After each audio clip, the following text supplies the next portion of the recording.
Aumentou o número de reclamações de quem está comprando um imóvel em São Paulo. O principal motivo é a hora de desfazer o negócio, chamado distrato. Tem uma proposta para regulamentar essa parte que está sendo discutida no governo federal. Vamos saber mais detalhes com a Glória, lá em São Paulo. Glória. Por enquanto, só proposta, né, Ana? Ainda não tem uma lei para isso, né? A desistência da compra de um imóvel muitas vezes vai parar na justiça e se transforma numa baita de uma batalha judicial. Era para ter um prédio nessa rua. O terreno na parte alta de Taboão da Serra, na Grande São Paulo, garantiria a vista do terraço dos apartamentos. Era para ter piscina, quadra, salão de jogos, salão de festas. Era tudo que o Henrique e a Carolina queriam. E, aliás, já era também para eles estarem casados. Seria nosso quarto, outro quarto aqui, outro segundo dormitório. Ficou no projeto.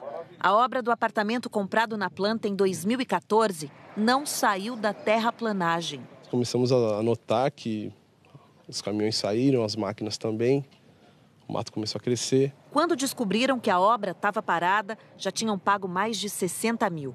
Foram desfazer o contrato, mas não aceitaram os termos da construtora. A briga foi para a justiça. E da parte deles, eles queriam devolver 70% do que eu paguei sem os juros de INCC, que seria muito baixo. Os distratos são o tipo mais comum de reclamação entre os compradores de projetos na planta em São Paulo. Mas eles também enfrentam problemas com os leilões, quando não conseguem pagar as prestações, atraso na obra, juros abusivos e defeitos de construção. Enquanto isso, as vendas continuam de domingo a domingo naquele empreendimento em que o Henrique e a Carol compraram apartamento. A incorporadora Borges Fonseca diz que agora está tudo certo. Em nota, explica que sofreu um embargo indevido de um órgão público do Estado, mas que reverteu a situação com a nulidade do processo. Sobre a quebra de contrato com o casal, a construtora diz que segue as regras previstas no contrato. Não existe lei que defina os termos da desistência de compra ou venda de um imóvel na planta. Por isso, tanto debate. Representantes da construção civil e da Secretaria Nacional do Consumidor discutem os termos de uma medida provisória e chegaram a uma proposta. No caso de imóveis de até R$ 235 mil, se o consumidor desistir da compra, a construtora teria direito a ficar com 20% do valor já pago pelo comprador, desde que não ultrapasse 5% do valor do imóvel, fora o custo da corretagem. Para imóveis acima desse valor, a empresa poderia ficar com 50% das prestações já pagas, desde que não ultrapassem 10% do valor do imóvel, além da taxa de corretagem. Isso é pior do que os consumidores têm hoje, diz o presidente da Associação dos Mutuários de São Paulo. Hoje, quando ele pede distrato, ele vai perder entre 10% a 15% sobre o valor que ele efetivamente pagou para a construtora e não sobre o valor do contrato. Para o consumidor vai ser terrível. Ele vai perder ainda mais valores caso ele venha pedir o distrato, independente da época.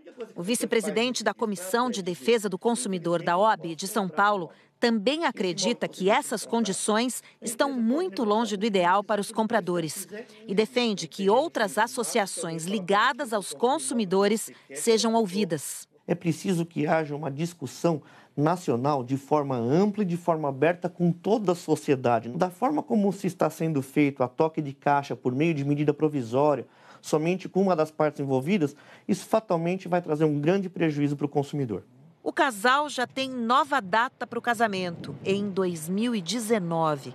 É para quando está prevista a entrega das chaves do outro apartamento que eles compraram na planta. No começo a gente até achou que não seria a hora certa, né, para entrar num novo apartamento, mas ele disse que iria dar tudo certo e fomos e estamos sonhando novamente.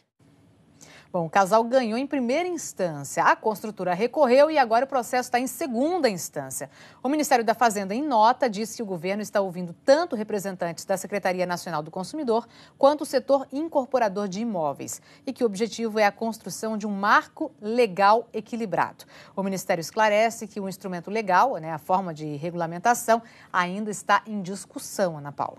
Em épocas de crise, é muita gente, ainda mais que está buscando desfazer, tem uma hora que não tem mais condição de pagar financiamento, né, Glória? Então tem que ter realmente essa regulamentação para evitar dor de cabeça. Até mais.